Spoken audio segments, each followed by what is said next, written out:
காட்டுல அப்போ மழைக்காலம் முடிஞ்சு பனிக்காலம் ஆரம்பிச்சிருந்துச்சு. அதனால காட்டுல வாழ்ற எல்லா பறவைங்களும் அவங்கள பாதுகாக்க வேண்டியது ரொம்பவே தேவையா இருந்தது. மீனக்குருவியும் அதே மாதிரி ஒரு நாள் விறகு குச்சிகளை தேடி காட்டுக்குள்ள போனான். அங்க போனவன் ஒரு காய்ந்த மரத்தை பார்த்துட்டு அங்க இருந்த காய்ந்த குச்சிகளை சேகரிக்க தொடங்கலாம். கொஞ்ச நேரம் கழிச்சு அந்த இடத்துக்கு வந்த காகம், பறவையே, இது என்னோட மரம், யார கேட்டு இங்க இருக்க குச்சி எல்லாம் நீ சேகரிச்சிட்டு இருக்க? தயவு செஞ்சு என்ன மன்னிச்சிருங்க. இந்த மரக்குச்சிகள் எனக்கு ரொம்பவே தேவையா இருக்கு.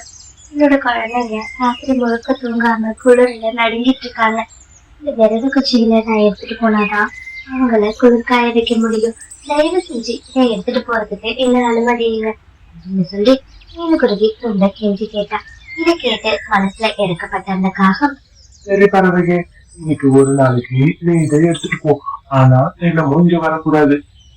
எனக்கும் விறகு குச்சிகள் தேவை இருக்கு, சரியா? பிறகு ரொம்ப சந்தோஷமா மீனுக்குருவி அந்த விறகு குச்சிகளை எடுத்துட்டு தன்னோட கூட்டை நோக்கி பறக்க ஆரம்பிச்சிச்சு. குழந்தைங்களா, நீங்க 2 பேரும் இன்னைக்கு குளிர் இல்லாம நல்லா தூங்கலாம். அம்மா உங்களுக்காக ஒரு பொருளை எடுத்துட்டு வந்திருக்கேன். அம்மா, என்ன சொல்றீங்க? அப்படின்னா நீங்க எங்களுக்காக குளிர்கால ஆடைகளை எடுத்துட்டு வந்திருக்கீங்களா? அம்மா, எங்களுக்கும் ஸ்வெட்டர் போட்டு தூங்கணும்னு ரொம்ப ஆசையா இருக்குமா? ஜப்போ அவனோட வீட்டுல ஸ்வெட்டர் இருந்ததை காட்டினான். அதை போட்டுட்டு தூங்கினா குளிரவே குளிராதான். இல்லடா தங்கம், அம்மா கிட்ட ஸ்வெட்டர் வாங்குற அளவுக்கெல்லாம் பணம் இல்ல. உங்களை தூங்க வைக்கிறதுக்காக அம்மா விறகு குச்சிகளை தான் சேகரிச்சுட்டு வந்திருக்கேன். நீங்க 2 பேரும் அமைதியா படுத்து தூங்குங்க. அம்மா உங்களுக்காக நெருப்ப மூட்டி குளிர்காய வைக்கிறேன் அப்படின்னு சொன்னான். ஏமா நீங்க மட்டும் எங்களுக்கு தேவையான எதையுமே செய்ய மாட்டீங்க? அந்த ஜாக்கு கிட்ட இருந்த சிகப்பு சொட்டர் எவ்வளோ அழகா இருந்துச்சு தெரியுமா? அதை போட்டா சுத்தமா குளிராதான். நாங்க என்னம்மா குளிருதுன்னு தானே கேட்குறோம். எங்களுக்காக இதை கூட செய்ய மாட்டீங்களா? நம்ம அப்பா நம்மளை விட்டு போய் முழுசா 2 வருஷம் ஆகுது. அன்னையிலேருந்து வீட்டு வேலை பார்த்து அம்மா அவங்களுக்கு 3 வேளைக்கு சாப்பாடு கொடுக்கறதே போதும் போதும்னு ஆயிடுது. இதில் ஆசைப்படுற எல்லாத்தையும் எப்படி தங்கம் அம்மாவால் செய்ய முடியும்? அம்மாவும் முடிஞ்ச அளவுக்கு முயற்சி பண்ணிட்டு தாண்டா இருக்கேன். கண்டிப்பாக அடுத்த குளிர்காலத்தில் உங்களுக்கு எப்படின்னா ஒரு ஸ்வெட்டர் வாங்கி தந்துடுறேன் அப்படின்னு அவளோட நிலைமைய சொன்னான். கொஞ்ச நேரம் கழிச்சு குழந்தைங்களும் தூங்க ஆரம்பிச்சாங்க. மீனுக்குருவி குழந்தைங்க தூங்குனதும் அவங்க எடுத்துட்டு வந்த விறகு குச்சிகளை வச்சு நெருப்பு மூட்டி குழந்தைங்களோட குளிரை தணிச்சிட்டு இருந்தா.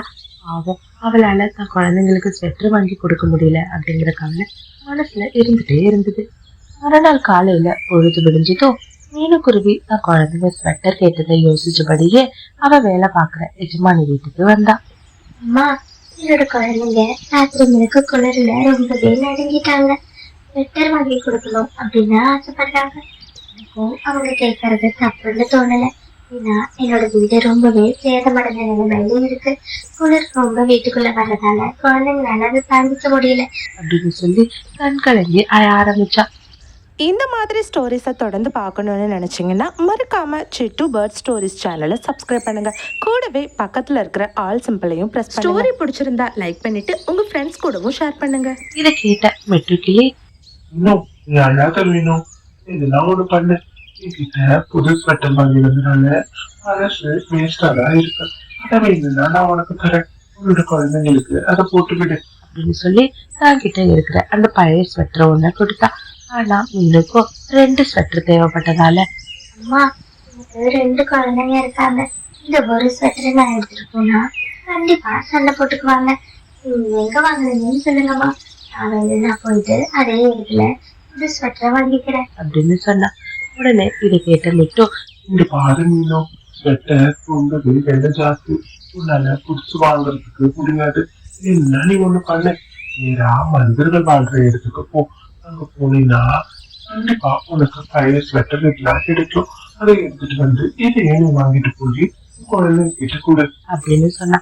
இதை கேட்ட மீனும் ரொம்பவே சந்தோஷப்பட்டா. சரிம்மா, நான் உடனே போய் அங்க பாக்குறேன் அப்படின்னு சொல்லிட்டு நேரா மனிதர்கள் வாழ்ற இடத்த நோக்கி பறக்க ஆரம்பிச்சா. ரொம்ப தூரம் போனதுக்கு அப்புறமா விட்டு பறந்துட்டு இருக்கும்போது கீழே குப்பை கிடங்குல ஒரு பிரிஞ்ச துணி கிடக்கிறத பார்த்தா. உடனே வேக வேகமா அந்த துணி பக்கத்துல போன மீனும் அது என்ன அப்படின்னு உத்து பார்த்தா. இந்த இடத்துல ஜமானி அம்மா சொன்ன மாதிரி ஸ்வெட்டர் இருக்கே. பக்கத்துல ஒரு கிழிஞ்ச துணியும் இருக்கு. நம்ம இதை எடுத்துட்டு போலாம். எடுத்துட்டு போய் குழந்தைங்க கிட்ட கொடுத்தா சந்தோஷமா போட்டுக்குவாங்க அப்படின்னு சொல்லி அந்த கிழிஞ்சு போன ஸ்வெட்டரையும் அந்த வேஸ்டான துணியையும் எடுத்துட்டு மீனும் அவ கூட்டுக்கு பறந்து வந்தா. வர வழியில மீனோட நினைப்பு ஃபுல்லா இந்த ஸ்வெட்டர் வேலையிலே இருந்துச்சு. ஆனா இந்த ஸ்வெட்டர் ரொம்ப கிழிஞ்ச நிலைமையில இருக்கு. இதை எடுத்துட்டு போனா கண்டிப்பா குழந்தைங்களுக்கு மனசு ரொம்பவே வருத்தப்படும் அப்படின்னு யோசிச்ச மீனும் நேரா அந்த ஸ்வெட்டரை எடுத்துட்டு தன்னோட தோழி லூசியோட வீட்டுக்கு போனா. லூசி அந்த காட்டுல வாழ்ற பறவைங்களுக்காக டைலர் வேலை பார்த்துட்டு இருந்தது. லூசி, உன்னோட தையல் மிஷின் இப்ப நல்ல நிலைமையில தானே இருக்கு. அதுல ஒரு நல்ல துணி தைக்க முடியும் தானே அப்படின்னு சொல்லி கேட்டா. இதை கேட்ட லூசி, நீனு என்னோட தையல் மிஷின் நல்ல நிலைமையில தான் இருக்கு. நல்லா துணியையும் தைக்கும். ஆனா என்னாலதான் இப்போ தைக்க முடியாது. நான் கர்ப்பமா இருக்கிறதால இப்போ துணி தைக்கிறத கொஞ்ச நாளைக்கு நிறுத்தி வச்சிருக்கேன் அப்படின்னு சொன்னா. இது கேட்ட மீனும், இந்த மாதிரி ஸ்டோரிஸை தொடர்ந்து பார்க்கணுன்னு நினச்சிங்கன்னா மறக்காமல் சிட்டு பேர்ட் ஸ்டோரிஸ் சேனலை சப்ஸ்கிரைப் பண்ணுங்கள். கூடவே பக்கத்தில் இருக்கிற ஆல் சிம்பிளையும் ப்ரெஸ் ஸ்டோரி பிடிச்சிருந்தா லைக் பண்ணிவிட்டு உங்கள் ஃப்ரெண்ட்ஸ் கூடவும் ஷேர் பண்ணுங்கள். சரி லூசி, அப்படின்னா ஒண்ணு பண்ண.